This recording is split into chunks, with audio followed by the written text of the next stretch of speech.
அதிகாலை 3 மணி அளவில் ரேபிட் மூலமாக இருசக்கர வாகனத்தில் வந்து நூறடி சாலையில் டீ குடிக்க சென்றிருப்பதாகவும், அப்போது 2 நபர்கள் அவரை தூக்கி சென்று இந்த பாலியல் வன்கொடுமை செய்ததாகவும், 2 நபர்கள் கைது செய்யப்பட்டிருப்பதாகவும் தொடர் விசாரணை நடைபெற்றிருப்பதாகவும் காவல்துறை தரப்பில் தெரிவிக்கப்பட்டிருக்கிறது. கிண்டியில் இருக்கிற வேளச்சேரியில் வந்து பார்த்தீங்கன்னா 61 வயசு ஆயாவை காலையில் 3 மணிக்கு கூட்டின்னு போய் வன்கொடுமை பண்ணியிருக்கிறானுங்க.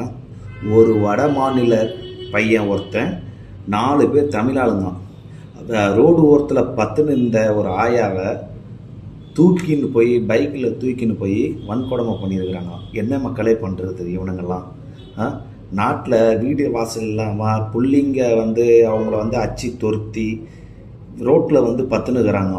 ஏதோ கடிக்கிற வேலையை செஞ்சுக்கின்னு ரோட்டில் பத்துனுங்களை தூக்கிக்கின்னு போய் வன்கொடுமை பண்ணி அவங்கள வந்து அவ்வளோ ரத்த காயமாக மக்களே ஆஸ்பத்திரியில் அட்மிட் பண்ணியிருக்கிறாங்க. இவனுங்கெல்லாம் என்னத்தை தான் பண்ணுறது? சத்தியமாக சொல்கிறேன், குழந்தையும் விட்டு வைக்க மாட்டீங்க, வன்கொடுமை பண்ணுறீங்க. கோயம்புத்தூரில் அவனுக்கு 1 வருஷம் குண்டாஸ் தந்துருக்கிறீங்க, அவனுக்கு தூக்கு தண்டனை இன்னும் தரல. என்ன ஏதுன்னு அது தள்ளி போச்சு. இப்போ மூதாட்டி 61 வயசு ஆயாவை இட்டு போய் வன்கொடுமை பண்ணியிருக்கிறீங்க. இவனுங்களுக்குனாச்சும் கொஞ்சம் தூக்கு தண்டனை தாங்க. நீங்கள் தந்தா மட்டும்தான், தயவு செஞ்சு சொல்கிறேன், 10 பேர் செய்கிறவனுங்க 5 பேர் திருந்துவாங்க. இந்த அரசாங்கம் நல்ல ஒரு ஸ்டெப் எடுக்கணும்.